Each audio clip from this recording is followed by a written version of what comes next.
Hi, you're listening to Transit Lounge Radio. Transit Lounge Radio. This is Transit Lounge Radio. And you're listening to Transatlantic Radio. You are listening to Transit Lounge Radio. This is Transit Lounge Radio. Transit Lounge Radio is a long, difficult thing to say. Transit Radio. You are listening to Transit Lounge Radio.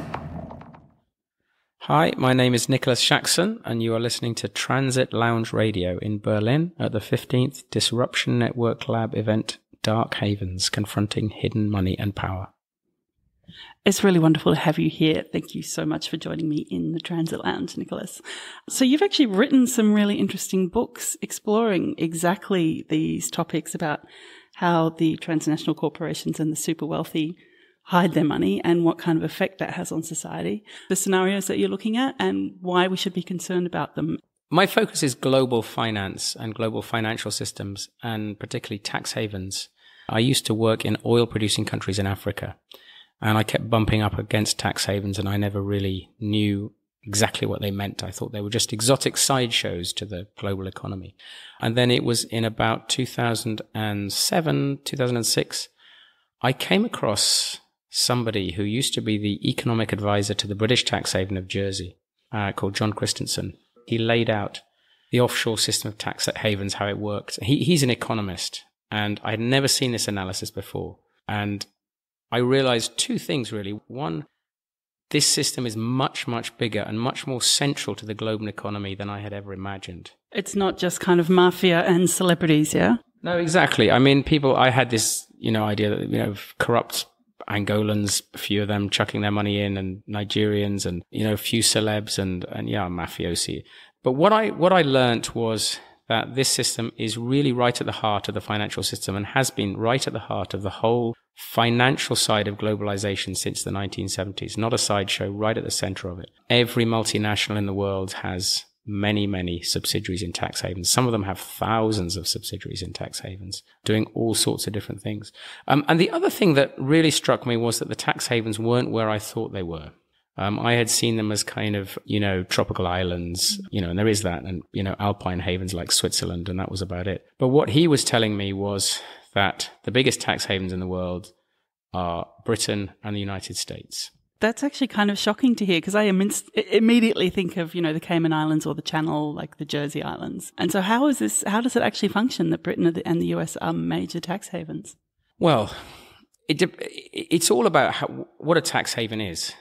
A tax haven, for me, there are lots of definitions about it. There's no agreement on what a tax haven is. But for me, it boils down to two words. One is escape, and the other is elsewhere, somewhere else. So escape reminds you of the word haven, and the word elsewhere reminds you of the word offshore. So you escape somewhere else, you put your money somewhere else, and you can escape the rules at home that you don't like. And those rules might be, they might be tax rules. So if you're a multinational, you can put your money in Luxembourg and use all sorts of fiendishly complicated structures, and you can escape paying tax. But you also say it's not only about tax. I understand there's tax avoidance and tax evasion. One is more on the legal side and the other one less legal, or definitely illegal. But you're also talking about there are other ways that these sort of tax havens function for the corporations that use them that also have an effect on society that we might not even think of when we think of a tax haven. Yes, so one of the big themes of Treasure Islands was financial regulation. In both my books, Treasure Islands and The Finance Curse, I investigated how the City of London served as a kind of offshore financial playground, particularly for Wall Street banks. So back in what's now known as the golden age of capitalism, after the Second World War, the roughly 25 years, quarter century, when finance was really bottled up, capital flows across borders were really tightly controlled, tax rates on rich people and on multinationals were very high. And this was also the period of strongest, most broad-based economic growth in history. The bankers didn't like this, of course, because it crimped their profits. All these regulations, the Glass-Steagall regulation and all sorts of other powerful regulations were shrinking the financial sector, and they didn't like it. Wall Street found their escape route in London. They found this new market, which went by the name of Eurodollar, where they could go and do things they weren't allowed to do at home, particularly with respect to financial regulations. So they piled into London, and this market in London grew explosively. And eventually, by the 1970s, the strains were so great that the system that there had been this international system called the Bretton Woods system, which was a cooperative international system agreed at the end of the Second World War between countries, between the United States and many other countries. Finance, when it's allowed to cascade across borders, is dangerous. And this is one of the reasons why we had a war in the first place. So we're going to constrain it. We're going to put all these rules in place, these capital controls and currency controls, things like that, so that finance is essentially bottled up inside your own country. And when that happens, policymakers get a lot more freedom to do what their populations want without worrying about global finance sloshing in and sloshing out and, destabilizing their economies. Because I imagine, just in a sort of very simple terms, that the money sort of stays in the economy in which it's created, so that the finance is circulating within that society. Hopefully it's going into infrastructure, it's going into health and education, and it's not all being kind of siphoned out into a global offshore. You talked about a spider network, which I really like that analogy. Yes, I mean, that's basically it. When finance is kind of bottled up in countries, you wouldn't have a situation where the government would put in place a policy like, put a new strong banking regulation to curb some excess. You wouldn't have a situation where all the money would suddenly rush out of the country and go off to Hong Kong or Geneva or somewhere, and destabilizing the currency and causing all sorts of damaging effects. It would be bottled up. And so it was a much more stable system. So this period when the system existed, it was stable, there was very high economic growth, and it was very broad-based economic growth. Inequality was the lowest in history. Economic growth was the highest in world history before or since. Anyway, this offshore system came along, and these huge volumes of money, it was easier for banks to create money. The banking system can create money, and it creates it in huge quantities. And it was much harder for them to do it in the States. They came to London, they could do it, and these huge volumes of capital began to sort of spew out. And they started, other countries followed suit, and they all became interconnected in this sort of network of fast capital movements across the world, through the British tax havens, through Luxembourg, through the City of London. And this system eventually kind of was a battering ram that smashed down the Bretton Woods system. Because I was wondering, you kind of jumped to, okay, and then these offshore havens just came in. And so were there like people, or were there countries or companies that were specifically kind of setting these up? I've often wondered too, like, how did we get to this point where things are so bad and there's such dramatic inequality, and, the resources of the world are like in the hands of so few and exploited so massively? Can you define like a real point where this started to happen? Yes, it was really, so the offshore, the Eurodollar market was a big part of it, but another big part of it was the growth of the global system of tax havens. And Britain was among the biggest players, if not the biggest player in this system. And what Britain had was these overseas territories, which include the Cayman Islands, Gibraltar, Bermuda, a few others, and crown dependencies, Jersey, Guernsey, and the Isle of Man, what you might call fragments of the British Empire. When the British Empire fell apart in the 1950s and 1960s, these little territories remained sort of part British, with some independent politics, but an awful lot of control from London. And all the tax havens, the British tax havens in what I call the spider web, became fantastic mechanisms for the City of London, because it effectively cast a financial net around the world. And so you have a tax haven out in the Caribbean. The Cayman Islands, for example, would be a great place for attracting dirty money from Brazil, from Latin America. Jersey would be great for attracting dirty money from Europe, from Africa. So each tax haven around the world was kind of bringing money in. And that money, these places would generally be just sort of booking centers where the money would be legally registered. And once that had happened, then all the law firms and the banks in the City of London became involved in these British places. And the legal system was set up to support them. So huge amounts of money, and this money would often flow into London, or it would flow through London, or it would be handled by London bankers and intermediaries who'd make huge amounts of money. So there was this kind of cascade of money into Britain. And it's, some people describe it as a sort of second version of colonialism. So you had the collapse of empire, and Britain, the City of London kind of replaced the old real empire with armies and stuff, with this new kind of system for hoovering money up from around the world, shrouding it in secrecy to attract the money, and then handling it and getting rich in Britain. So it's kind of an economic empire, I guess. And it sounds like the money flows through these countries, but it doesn't actually stick around in them. So it doesn't benefit the countries that are actually operating in this way in any tangible form. What kind of amounts, when you say huge amounts, what are we talking about? We're talking trillions. I mean, various estimates have been made. They range between 7.5 trillion and 40 trillion US dollars. How do you put that in context? Well, one way of thinking about it is putting dollar bills end to end. If you take the 7.5 trillion dollar bills end to end, you have got a line that stretches along the Earth's orbit around the sun. If you're talking about 40 trillion, obviously that's several times along the Earth's orbit around the sun. That is how much money is sitting offshore, outside the reach of effective taxation and the rule of law and so on. One of the points about making that comparison about Earth's orbit around the sun is that this is clearly not money in briefcases being shifted across border. This is about the international banking system. This is about global finance. It is much bigger than the traditional idea of, shady people. I've spoken to people who've carried suitcases across borders, but it's small stuff. This is every major bank is involved in these activities. The big four accounting firms are putting together the nuts and bolts of this system. The big law firms, particularly the offshore law firms, are all have assembled this amazing infrastructure to help the rich people and large multinationals get out from under the rules that they don't like and leaving everybody else to pay the taxes for them and to submit to the rules. So it's profoundly dangerous for democracy because you have one set of rules for the rich and powerful and another set of rules for everybody else. And of course, it's profoundly increases inequality in a huge way because this is a machine. It's a financial technology for transferring huge amounts of wealth from poor to rich. It's really interesting at this point in the conversation, I think, globally, because people are really starting to wake up to the way this system is operating and to have the kind of discussions that people are having here at this event today. And I mean, you were talking also about wealth extraction.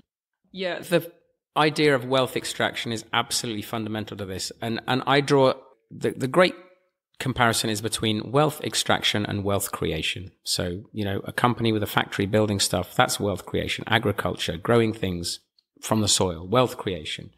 Financial engineering to extract wealth from an existing company, which is the kind of thing that, for example, private equity firms specialize in, that's wealth extraction, and that's harmful. If we're looking on a global level, this system is extracting wealth from Africa using financial engineering techniques. But the interesting thing about this is that this system is also extracting wealth from our own societies in the West. It is eroding our tax systems. It is eroding our financial regulations. It is sucking money out in myriad ways from productive companies, from productive enterprise. And so in the past, we had, if we worry about, for example, poverty in Africa, there'd be a kind of altruistic way of looking at it. Well, we must give them something. And it's, there's a slightly sort of relationship of dependency and condescension going on there. With this problem, we have a shared agenda. We, ordinary people in the West, ordinary people in Africa, we have a shared agenda. We're fighting against transnational networks of plunder that involve African dictators, big four accounting firms, the world's biggest banks, and, offshore enablers. So this is a very different phenomenon. And, if we're worried about what's happening in poorer countries, for example, once we see that there's this shared agenda, we have the possibility for really starting to do something about it because this is hurting us too. So I think there is hope as anger grows, particularly after the global financial crisis. I think as people wake up, as people begin to understand how toxic and dangerous this system is, I think there is the potential for political change. I really hope so. And I mean, it seems like such an interesting time because people are kind of turning around saying, hang on, I've been told all my life that I have to work hard, I take home my paycheck, pay my taxes, I try and save, I try and keep a roof over my family's head, maybe I have enough money to not have to just have a state pension. And then all of that gets swept away with the financial crisis. Or there are just people who are gaming the system so phenomenally, who are operating on a completely different set of rules, in a completely different playing field, which is in no way level. I think that sort of anger, and also people being informed enough and understanding enough, because the complexity is really a part of, the way it's set up. And it's also something that's been off-putting, I guess, for it to become part of a general sort of public discourse. Well, I think on one level it is incredibly complicated, and that is it's designed that way. They set up these extraordinarily complicated structures in order to fox the tax authorities, to fox the forces of law and order so they can't understand what's going on. On another level, though, it's very simple, and I think people see it, they feel it in their gut. One rule for those people, another rule for everybody else. And, I like to think it in terms of, you go to the supermarket and you've got a long line for the checkout. Next to the checkout, though, there's another long line. You have to step through a velvet rope with bouncers. There's another line where people are going through very fast, and they're paying half price. And there's no good reason for that. And I think people can see that going on, and they don't like it, particularly since the global financial crisis. This is feeding anger in all our populations. And all the political changes we're seeing now with Brexit and with the election of Donald Trump, these are responses to this kind of thing, the rigging of the system so that there isn't a level playing field. Not just with tax havens. There are other things like monopolies and market power where big firms like Amazon are just slaughtering their competition and chucking millions of people out of jobs. There are other factors as well, but this, the offshore system of tax havens is an absolutely central part of these political changes we can all see and feel now. And I mean, in terms of personal action, like what kind of strategies or activities could people actually get involved with or enact in their own life, in their own community? Are there, can you put pressure on governments to change policy? Because it is all so embedded with the system of kind of global government. How do you see actually shifting that to a new, or, back to a more functional way of being in society? Because this is such a multifaceted system, it's very difficult to identify particular things that can be done. I can speak in generalities. I think the first thing is obviously to vote. There are parties emerging that are actually promising credibly to do something about this stuff. There is also political action you can take right to your local representatives. I used to be a little bit dismissive of these movements for kind of localism. I used to, this is kind of small time stuff that isn't going to make a difference. But I do think if we start to think about keeping things in local communities, if we can put pressure on, our local authorities not to outsource their functions to, an American private equity firm or an infrastructure fund based in a tax haven, which is happening all the time in Australia and the UK, all over the place. And to start, sourcing things locally, I think that is another thing that could be very important in keeping money circulating in local communities, keeping it inside the country. I think that is an alternative way of thinking about things. It's more difficult to imagine a new Bretton Woods architecture emerging where extreme capital controls are placed between countries and money can't flow in or out. But I think what you can do is you can put in place policies to discourage a lot of this money flowing in. A lot of people think this money comes in, it's great, we like the money. But if you look at the corrupting effect it's having on our countries and all the other aspects of the finance curse, which is the rise of financial players damaging our economies and our societies in so many ways, then we can start really looking to change things. I mean, I think just to follow on that point of local engaged civil society kind of participation, looking in sort of Athens and also Catalonia, there was really interesting sort of social capital or almost a barter exchange, but set up so it's sort of formalized, like there's fair co-op and fair coin, so that it's people actually having agreements to trade within the local community. So it's actually bringing the flow of value back to that community. In terms of local money circulating, I think these new systems, one has to be careful that they're not created in abusive ways. It's very easy for that to happen.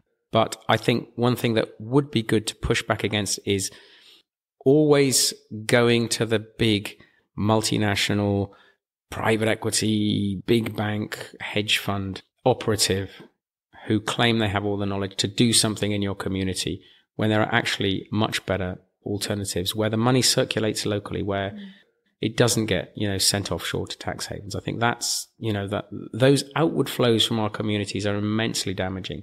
If we can find some ways to keep, local procurement and things like that, keep buying local, I think that can go a long way to helping. Absolutely. Stop buying on Amazon, right? Yeah. I support your local bookshop. Yeah, exactly. If you have a local bookshop, send an email to them when you want a book and go and collect them and have a cup of coffee there and chat with a bookshop owner, there's a lovely bookshop near where I live here in Berlin. There's a lot of bookshops here. Don't buy on Amazon. And it creates connections in like your local environment, your local sort of community. And I think we all need more of that.